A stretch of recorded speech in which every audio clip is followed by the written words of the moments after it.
Hello, and welcome to the Harvard Davis Center event called Socialist Sexualities, Expert Knowledge and Intimate Revolutions in Poland and Czechoslovakia.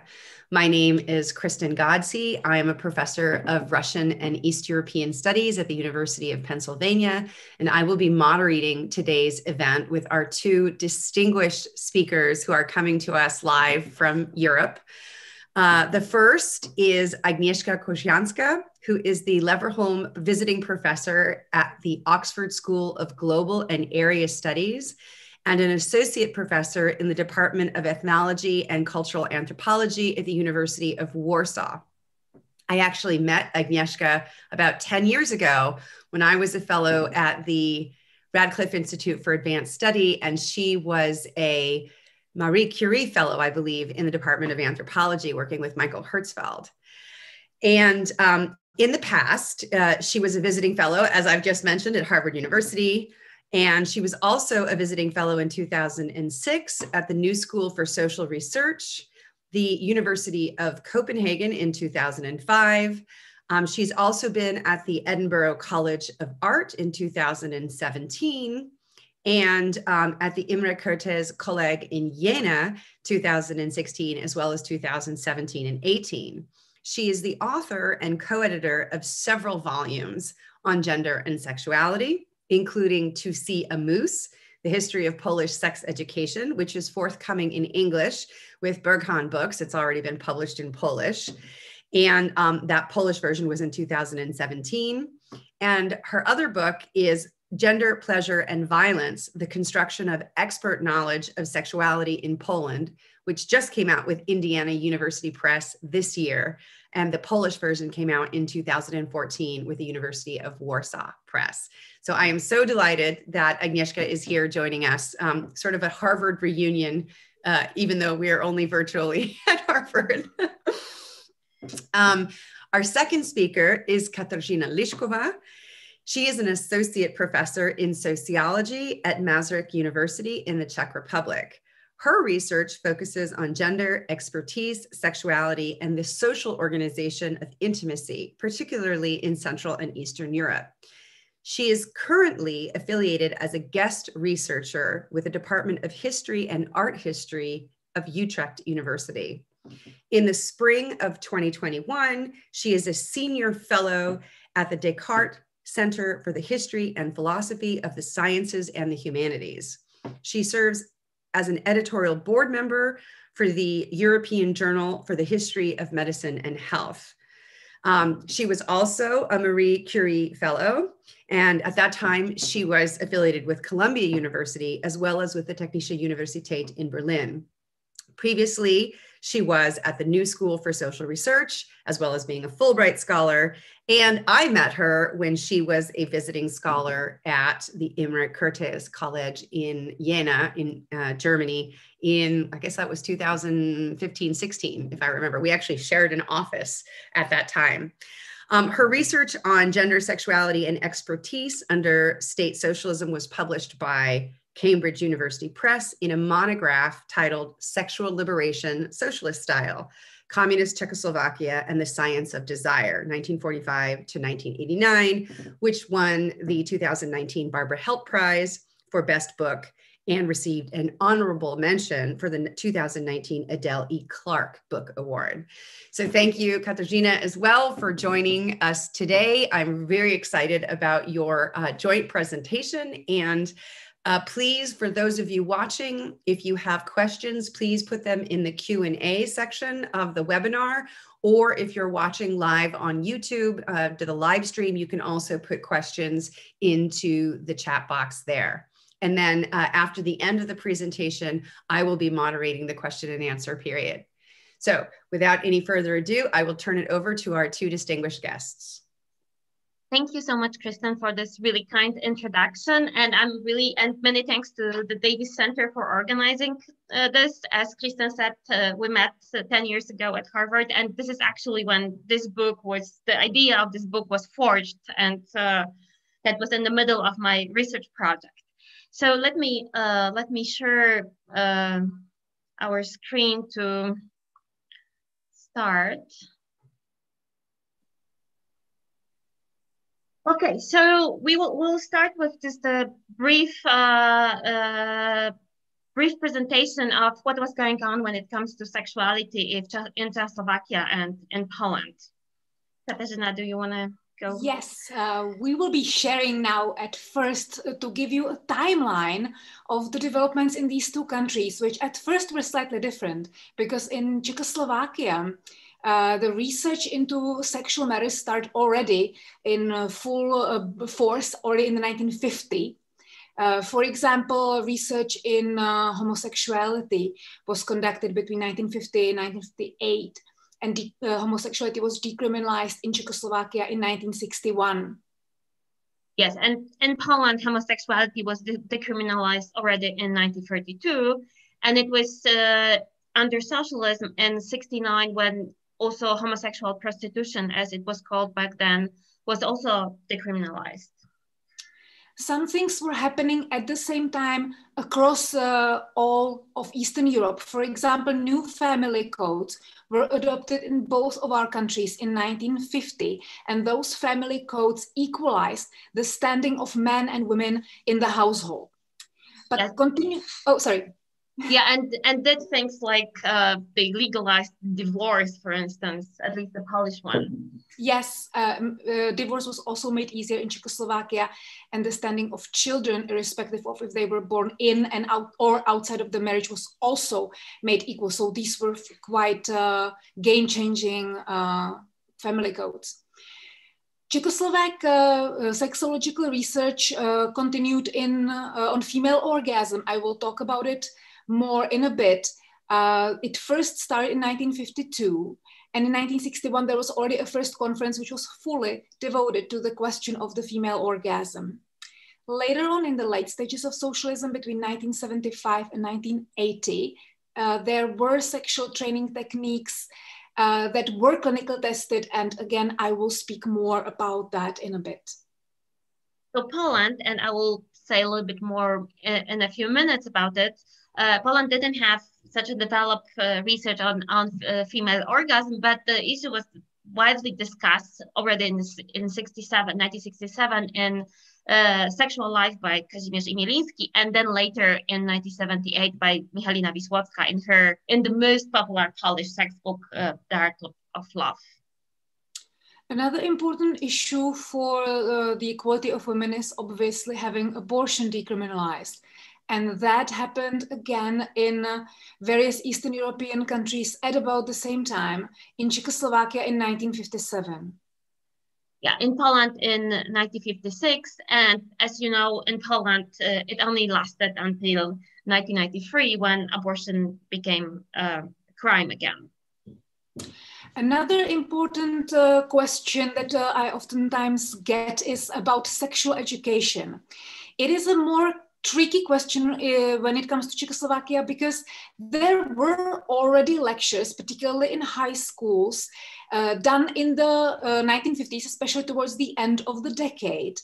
But the fact is that the sex education remained somewhat scattered in Czechoslovakia. So even after 1973, when attempts were made at systematic sex education in schools, and again, those attempts occurred at about the same time in other countries of the Eastern Bloc, Czechoslovakia, unlike other countries, never introduced systematic sexual education in schools. Well, so Poland after World War II started with sort of more informal sex education organized by the Society for Conscious Motherhood, which was established in 1957, and they published extensively on sex education. But sex education appeared in Polish schools in the very early 1970s. And it continued till the end of socialism, but without any handbook. So it was only in 1987 when a really progressive handbook appeared in Polish schools, but it only lasted for 3 months, because after that it was removed under the pressure of the Catholic Church already in 1987. As you might have noticed, there are differences between the two countries when it comes to institutionalized sexological research. And indeed, Czechoslovakia had sexology as a medical discipline institutionalized fairly early on. There was an institute founded already in 1921. And during the war in 1940, the founding father of Czechoslovak sexology, Josef Hynie, published his medical textbook for medical students that remained cited and used for the decades to come. And immediately after the war had ended, Hynie assembled a team of sexologists around him. There were at first 5 or 6 people. And these people worked together without an interruption, and they have worked until today, of course, unless they died. But the fact remains that during the entire state socialism, there was a functioning team of these medical doctors and later also psychologists who were looking into sexual matters, who were conducting various kinds of research. And that is a very specific situation because no other human science discipline was in operation without an interruption in Czechoslovakia. In the late socialism, the institutionalization efforts accelerated. In 1970, Sexological Association became officially part of the Medical Association of Purkyně in Czechoslovakia. And then in the mid-70s, there was a host of ministerial guidelines for the discipline of sexology that made it possible for these experts to do various kinds of clinical trainings and also to train medical specialists in postgraduate training. And by 1981, these efforts were deemed finished, and medical sexology was, with the support of World Health Organization, declared in Czechoslovakia as part of healthcare services. Okay, so Polish history looks a little bit different. So the first, you can say, Polish publication in sexology is from 1905-6, and it's Docieków studiów nad życiem płciowym, from inquiries or studies into sexual life by Stanisław Purkiewicz, who was the first Polish sexologist.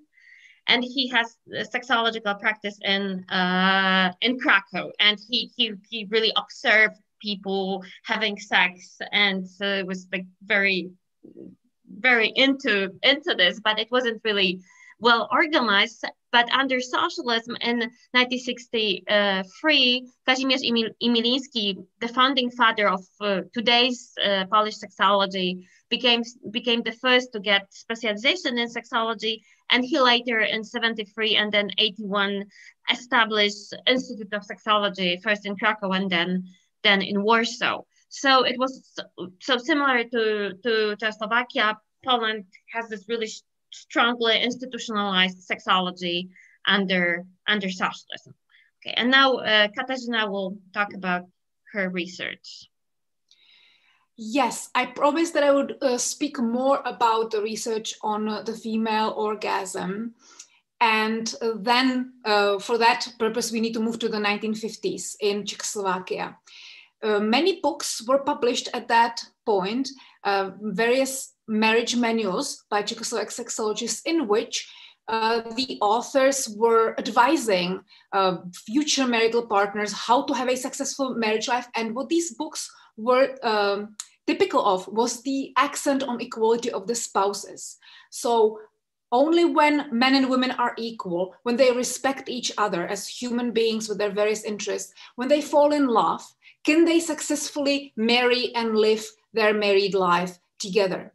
So this idea of equality and love and mutual respect, also the full working status of people, because the work was the environment where these sexologists imagined that future partners would meet. That was very typical of these books whenever they talked about marriage. And also they mentioned sexual part of marriage and the need for sexual fulfillment as really indeed crucial for the success of marriage and also for women's happiness in the marriage.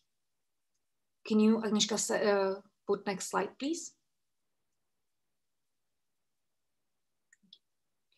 At the same time, the first research on female orgasm occurred in Czechoslovakia. the reason for that was the medical debates that various medical experts, mostly gynecologists, were having at the turn of the 40s and 50s about the role of the female climax for conception. And since there were couples, about 15% of married couples who could not conceive a child, the childlessness, this involuntary childlessness, was understood as a reason to treat women as part of broad national insurance, and women underwent treatment, and many went also to this spa that you see on the picture, Františkovy Lázně, which was specialized in gynecological problems. And there, many women still were not identified as having a specific medical problem. But what the gynecologist in this spa understood when they talked to these women was that the women were not satisfied in their marriages. So the gynecologist invited sexologists from Prague, from the Sexological Institute, so that they could explain what's going on. And sexologists devised a large survey in which there were 500 women who could not conceive a child. And they had a comparison group comprised of 250 women who were currently pregnant. And they were comparing these two groups. So what they did was they conducted an hour-long interviews with each and every woman, and they were discussing various aspects of the lives of these women, from their family background and their childhoods and education and work situation, and of course the current marriage. And what they found out was that the women who could not conceive a child differed substantively from the control group of pregnant women in that they did not indeed enjoy their sex lives. They had few orgasms and even felt negatively towards sexual intercourse. And importantly, they did not love their husbands or were not loved by their husbands. And that in the early 1950s, sexologists concluded was the main reason why the marriages of these women were unsuccessful, and also why conception was not achieved by these women. Next slide, please. Yes. If we move to the normalization Czechoslovakia, that is the last 20 years, late socialism, there were more and more sexological books published by sexologists advising people on successful marriage. Those books were markedly different from those published in the 1950s. The main difference was that they recommended a gender hierarchy, the classical gender, traditional gender hierarchy for successful marriage. So women were assigned, at least discursively and symbolically, the domestic sphere, the upbringing of children. And if you read these books and did not know anything else about actual life in Czechoslovakia in late socialism, you would think that women just somehow moved en masse to the homes and did not continue in the workplace, because woman does not really feature as a working woman in the paid labor, which obviously is not the case. The women's participation in the labor force continued to grow. But these books really recommended strictly divided hierarchical gender arrangements, and only then can a marriage be successful, and only then can women be sexually satisfied. Next slide, please.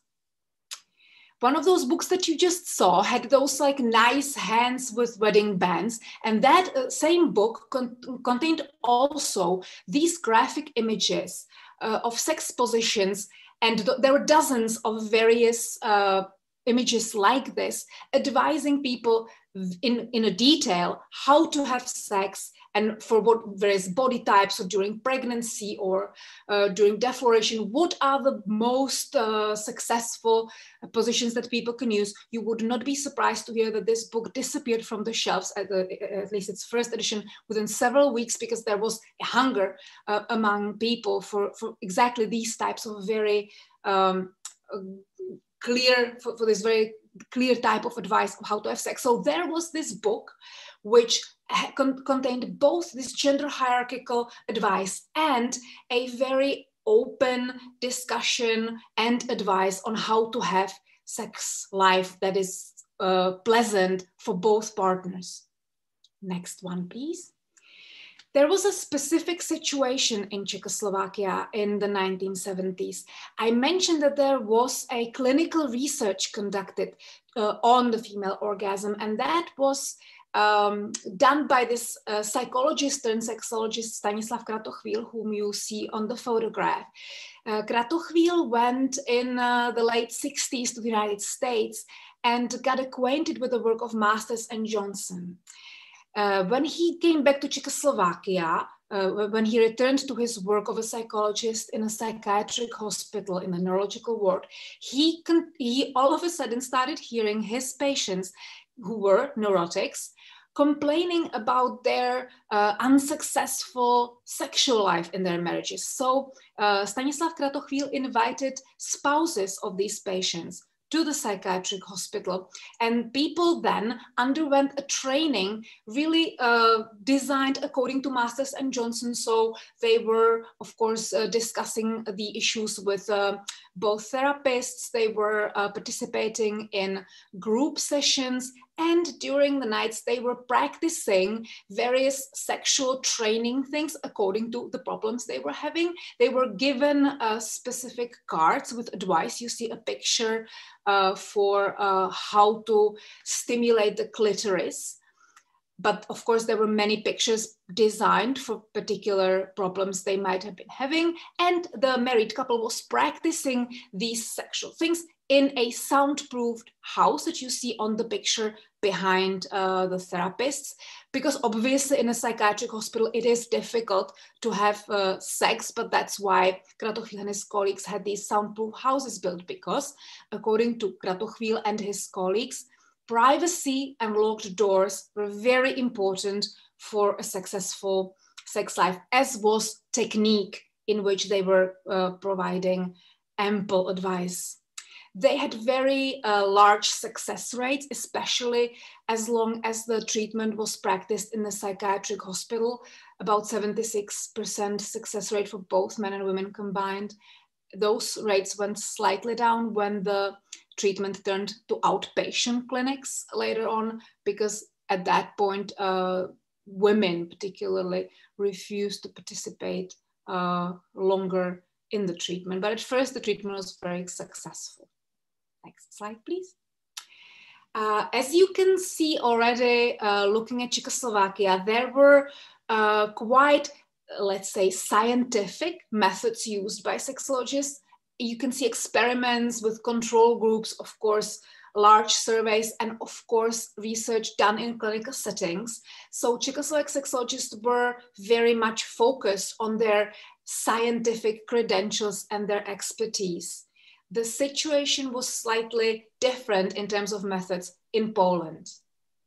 Thank you. Yes, and Polish sexologists, they were often friends with Stanislav Kratochvíl, and there were joint seminars and conferences where all these methods were discussed. And Masters and Johnson were really well known to Polish sexologists, but they were also criticized because Polish sexologists believe that there are also other things at play, that sexuality is not only about the body, but it's also about everything else, that sexology has to be really interdisciplinary in order to fully understand sexual problems. And in order to fully educate society about sexuality, you have to put sexuality into a broader sociocultural context. So that's why they never conducted this kind of clinical research. They conducted statistical research, but the major source of information for Polish sexologists were their patients and also correspondents, people who wrote letters and shared their stories and shared their problems. And these letters and this accounts, patients' accounts, were taken into consideration by Polish sex experts, and they were really quoted in their books, extensively quoted in the books, in sexological books. So I argue that Polish sexology was really patient oriented, and all the sex manuals that were created in reply to patients' concerns and in reply to various patient problems. So what you can see on the slide is Sexuologia Kulturowa. It's one of the major handbooks for sexologists, how to practice sexology, and it's called Cultural Sexology.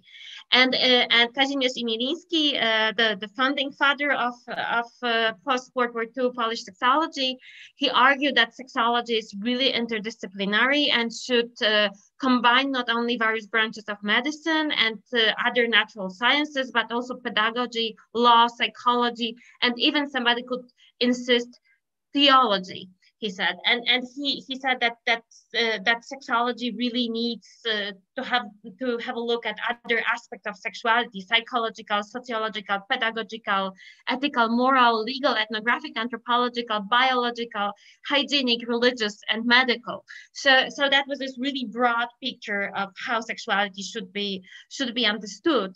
So, for instance, Michalina Wisłocka, who's the author of this most popular Polish sex book, and it's being estimated that 7 million copies of this book were sold in Poland, which is really a lot, given that Poland is 38 million. So this is the book which is in every Polish, it was and still is in every Polish household. So this is the first edition from 78. More about marriage maybe on the cover, but later editions were like this. So Wisłocka in one of the interviews said that this book is in fact a history of a few thousand women who came to see me in my room in the attic, because she was in the top floor in a Planned Parenthood clinic in Warsaw. So she really was, and patients loved her. If you talk to women who live in Warsaw in the 1970s, they will all say, oh, that she was the best gynecologist and sexologist. So they were all very open. But the message, there is not so much about sexual pleasure in Poland in the 1950s, but in the 70s, the message was very similar to the situation in Czechoslovakia. So, for instance, in Wisłocka, in The Art of Love, where you can see also black and white pictures of positions, very similar to Czechoslovakia, although Polish pictures were also illustrated with how the penis penetrates the vagina. I don't know if we can talk about things like this at the American university, but hopefully yes. And so, for instance, this position was taken from Bronisław Malinowski's Sexual Life of Savages, which was also very popular at that time in Poland. But there was this physical dimension of sexual pleasure. But similar to Czechoslovakia, Wisłocka and other Polish experts of the time were talking a lot about about the hierarchy and about gender roles, and really traditional gender roles. So, for instance, Wisłocka wrote, you can be educated, you can work in science, you can be a professional, or you might be an activist, but at home and in love, a woman must be a woman, and a man must be a man if they want to live a full life, avoiding disappointment and complexes. And she evokes her grandmother, who used to say, man is a hunter and woman is a bird he preys on. And she encourages girls to be difficult to be hunted. And she had this really interesting idea of masculinity. So she was saying that the husband should impress. He should be a famous or popular actor, a scholar, or a gentle or a great athlete, so that the woman can admire him and be proud of him. So there's a strong sexual hierarchy, similar to Czechoslovakia. But at the same time, there's this. But at the same time, women were, as Polish sexology was so patient-oriented, women were also very active patients, and very active in pushing sexologists if they wanted to hear more, or they wanted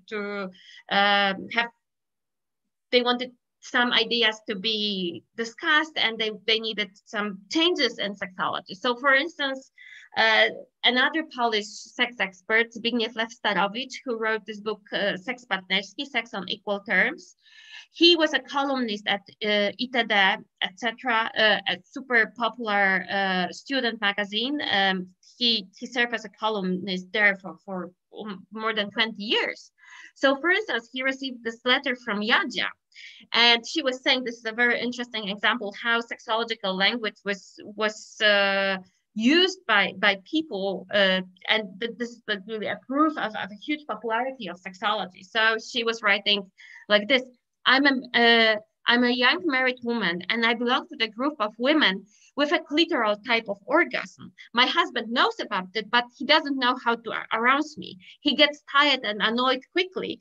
He keeps asking me, am I coming close to orgasming? And and then she continues that sexologists should really push husbands to be more educated about women's pleasure, and especially about clitoral pleasure. So there's this strong dialogue between sexologists and their patients about pleasure. And so there are no research, but the source of knowledge, and then how the knowledge is presented, because in order to answer this kind of questions, there's a lot of discussions on clitoral stimulation, like this article here. So sexual pleasure is being discussed in various ways in Polish sexology. So these are not only positions like in Wisłocka, but also clitoral stimulation. And just to make a link between what was going on under socialism and now, let me finish with this other article from Lewsterowicz from '85 about tyranny of orgasm. So when I was at Harvard 10 years ago, there was a big discussion in the US about the biomedicalization and commodification of women's sexuality, and that big pharma wanted to introduce Viagra for women, and there were a lot of feminist campaigns against this. For instance, Leonard Pfeffer already in 2001 wrote about what she called the tyranny of orgasm, and she was arguing that because sexuality became so thinking about sexual pleasure was so much oriented towards the body as a result of Masters and Johnson model of sexuality, that now we are witnessing what she called the tyranny of orgasm. And the very same phrase was used by Zbigniew Lewsterowicz already in '85, when he was arguing quite the similar thing, that there is such a strong focus on orgasm and on this biological form of sexual pleasure, that it can lead some women to lower self-esteem, because if they don't have an orgasm. So this is let me just read from Lewsterowicz.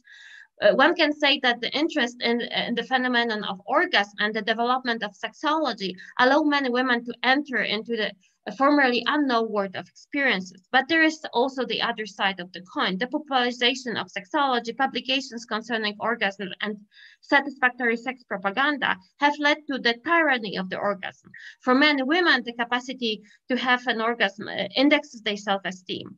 Women who were happy in their relationships and satisfied with their sex life had started to doubt the normality of the situation and have lost their sense of happiness. So he really stressed that there is more to sex and sexual pleasure than the physical aspect, and that we should think about sexuality more in cultural terms.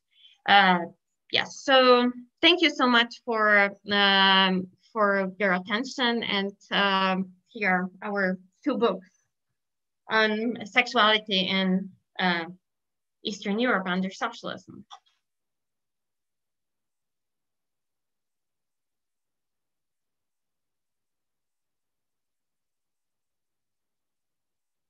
Kristen, you are muted. I'm muted. Yeah, that's That is the forever comment on these things. You're muted. So thank you so much for your presentation. It's so great to see how you guys have integrated your presentation together. So I have a couple of questions. There's already a question from the audience. I encourage you, those of you who are in the webinar, to please post your questions for our speakers in the Q&A box, as well as those of you who are watching on YouTube to send your questions in as well. I'm going to get a feed of those, and I will try to get through as many of those as I can. So the first question comes from an audience member, and she asked, I understand that Poland has long been very Catholic, while Czechoslovakia and now the Czech Republic has been less so. Do you think that religion may have had some influence on the way that these two countries approached research on sexual behavior? Well, thanks so much for this question. So I think we've been talking about this for quite a long time, because as you can see, there are so many similarities in the 70s between the two countries. So there are black and white pictures of there's a black man with white woman having sex. There is the idea of hierarchy, which is so strong in the 70s in both countries. And Poland, as the question says, Poland is Catholic, and Catholicism becoming really significant, especially in the late 70s when Karol Wojtyła became the Pope. And then Czechoslovakia is the most secular society you can imagine. And still there are this similarities. So I'm not denying that the church play a role, but at the same time, I think it cannot explain everything. And I think that's why we also wanted to merge the two presentations, because I think there are also other things at play, such as certain there's the role of the state, which pushes men and women to be in this. I think that Kateřina perhaps can say more about this for Czechoslovak case. But in Poland, after Stalinism, there's a huge backlash against women's equality, which was so much stress during Stalinism. So then you can see it in sexological literature that there's a really strong push in the 70s for sexual liberation, but not necessarily for gender equality. And of course, you can say that Polish methods, humanistic methods, are because doing something like Masters and Johnson, that would be just too much for Catholic Poland. But on the other hand, when I talk to sexologists and who were active then, they were saying, no, the church didn't really bother us back then, and we just really thought that we have to think about other issues as well, that the body is very well researched by both people like Prof in Czechoslovakia and Masters and Johnson. So we really don't need any more of this research, but and I think there's a strong tradition of this holistic approach to sexual health that it can be traced back even to the late 19th century. Kateřina, do you want to add something? I just maybe want to add something on the research thing. I would think that the difference in research methods in Czechoslovakia was due to its institutionalization and the fact that the doctors, because they were medical doctors, worked with other medical doctors, and they had also their support groups and turf battles, and that forced them to establish their own credentials and develop their own methods. And of course, their own methods means that the methods were inspired by other sciences, but they were really seeing themselves, sexologists, from immediately after the war as part of the medical establishment, as proper scientists. And that really heavily influenced the methods they used. Wonderful, thank you. So we've got a lot of questions coming in. One of the things that I just want to jump in and ask, because it's related to what you were just both talking about, is the extent to which the state in either Poland or Czechoslovakia was somehow like taking responsibility for this research and sort of promoting it as somehow kind of an ideal benefit of living in in a socialist society. I know that when the Bulgarians translated, for instance, Siegfried Schnabel's book, Man and Woman Intimately, into Bulgarian, they put a little preface on the front of it saying, well, you know, we're a little squeamish about talking about sex, but it's our responsibility as the state to teach our young people how to have good, proper socialist sex so that they are not, you know, exposed to some sort of weird, deviant sex from the capitalist West. Do you find similar narratives of the unique benefits of the you know, humanistic approach to sexology or the clinical approach to sexology that you guys are talking about? Do you want to go first, Kateřina? Go. Well, so when The Art of Love was written, there were a lot of controversies. Should this book be published or not? Because it had so many pages on female orgasm that there were some concerns that maybe it's more like pornography, Western pornography, not the real socialist love. But then the book was presented as how to teach, exactly as you said, how to teach socialist young marriages to have proper sex, and this is why the book could be published. So and sexology was really very much promoted by the state, and in a sense, sexologists managed to convince the party that this humanistic method is something unique, and they even have us in a psychiatric hospital in Poland. In Warsaw, they had a separate entrance to feel people, more like at home. They never wear typical white clothes as doctors did, but they have just suits. So they were arguing that this is better way, and they always put this thing for that they're different than in the West, but they also drew from the West a lot. I can just say a little bit more later about this. Yeah, it is true that the first research into female orgasm was actually connected to reproductive health and to obviously nationalized health insurance. So that's already one clear framework. The conference on the female orgasm in 1961 that I mentioned started with the opening statement from the main gynecologist saying the socialist society cannot idly stand by when human love is not being fulfilled. So it was maybe the obligatory part to open a conference, but in the socialist society was invoked. And so the clinical research from the 70s, Kratochvíl's research in the psychiatric hospital, was also financed by the Ministry of Health. So everything, but because the state really was really much more everywhere than it is in, say, Western types of societies. But it is necessary to stress that these sexologists were operating according to their own logic. It is not...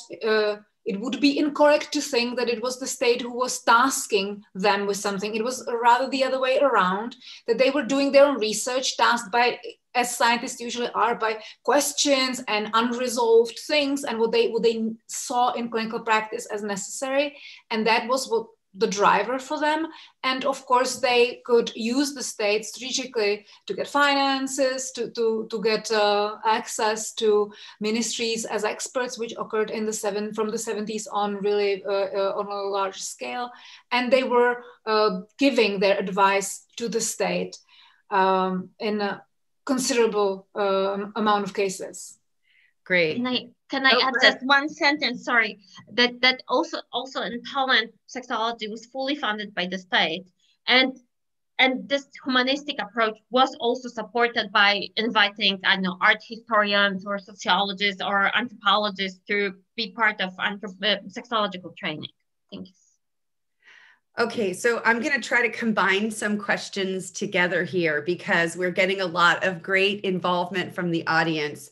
So two related questions. The first is, could you talk a little bit about the sexologists themselves as a profession? And this person is saying, that they're thinking, they have in mind the fate of sociologists, for instance, in Eastern Europe or the USSR. So the question is, was there any purge of various kinds against them during the entire socialist period? And then if yes, what did the pattern of those purges look like? And what would a sexologist end up doing after they were purged from their profession? And a related question is, what happened to the study of sexology after 1989? What happened to these people? So can I start with this one? I touched upon that.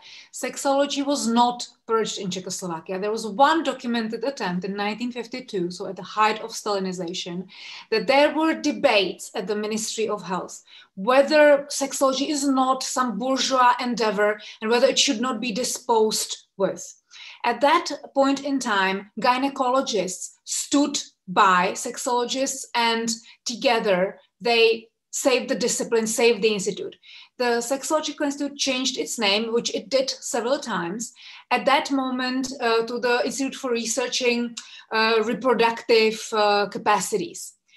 But the same people remained there, and they kept going on with the research that they did. So their research efforts were not changed, and at no later point were they interrupted, which exactly stands in large contrast to other disciplines such as psychology, sociology, philosophy, or other disciplines that can be more easily disposed of, because the sexologists were in Czechoslovakia medical doctors, and it is obviously a different status that medical doctors have compared to these other social science and humanities people that were repeatedly, and of course that remains until today, oftentimes not seen as real scientists. And after 1989, the Sexological Institute remained in existence, and the same people continued their research,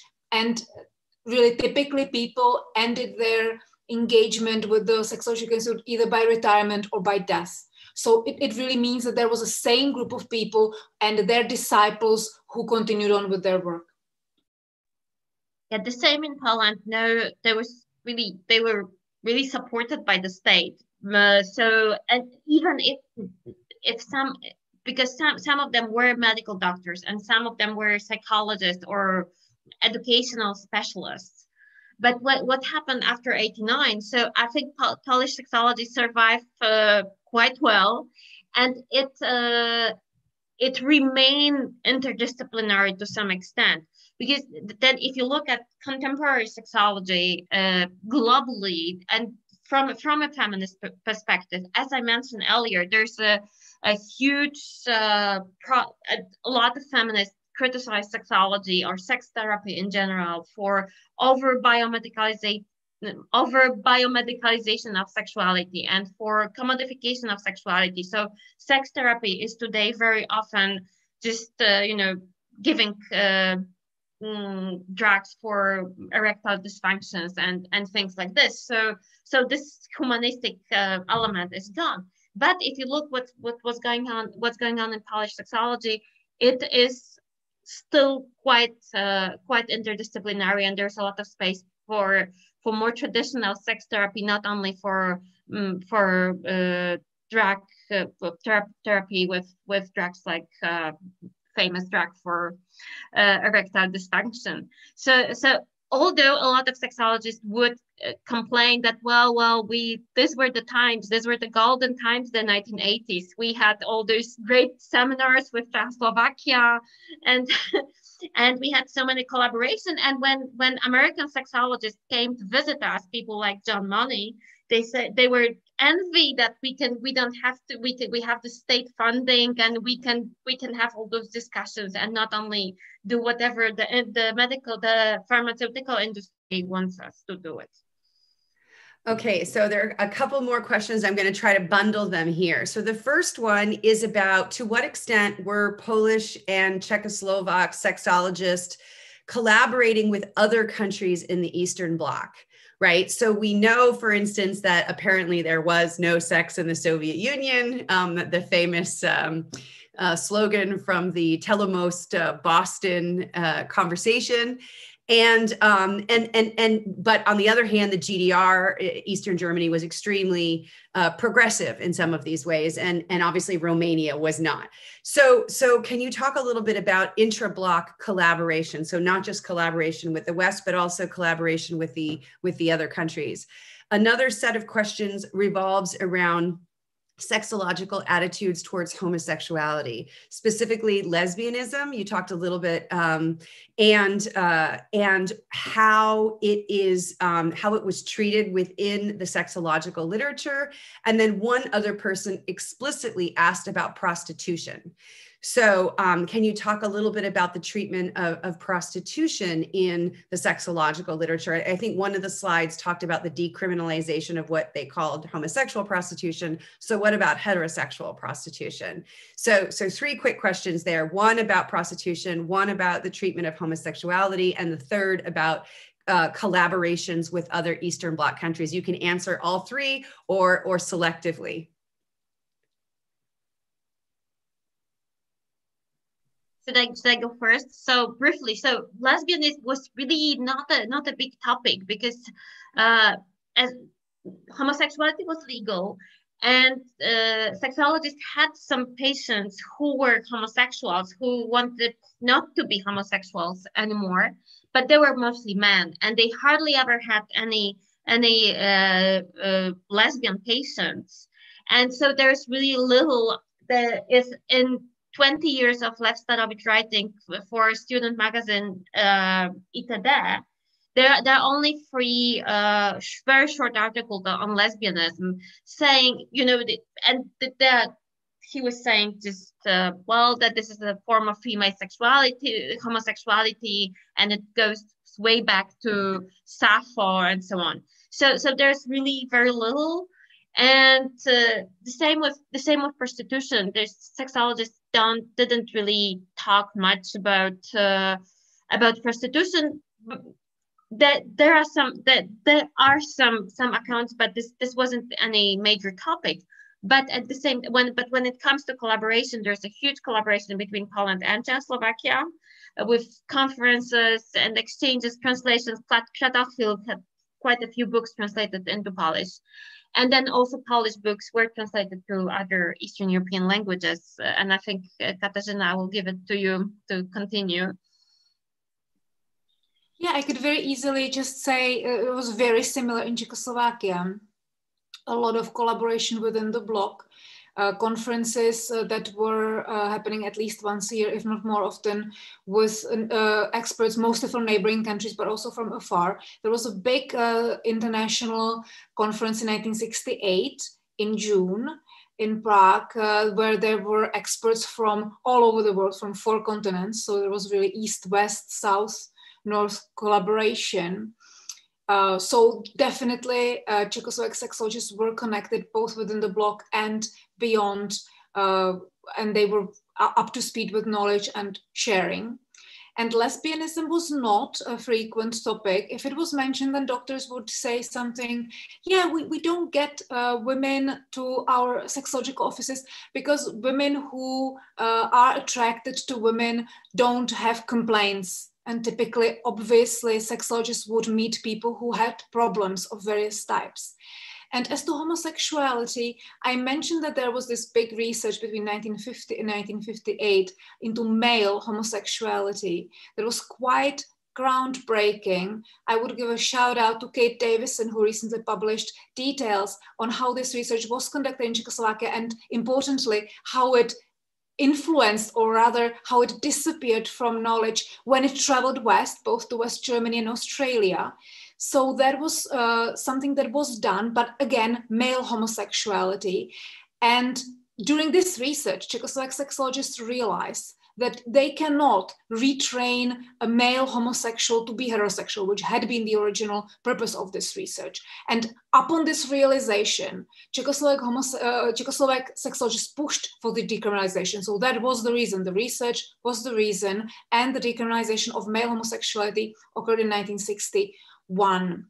And the only problem that remained was homosexual prostitution, because prostitution was unacceptable for a socialist country, because that meant that a person did not gain their living in a proper socialist way by proper work. So cases of prostitution would pop up, especially in the 50s, connected to homosexual prostitution, and later on sporadically when connected to either improper way of life, and later on more in the context of not giving a proper background to children, like domestic grounds. So women who would be in prostitution would be labeled unfit mothers, for example. But again, those instances were not very frequent.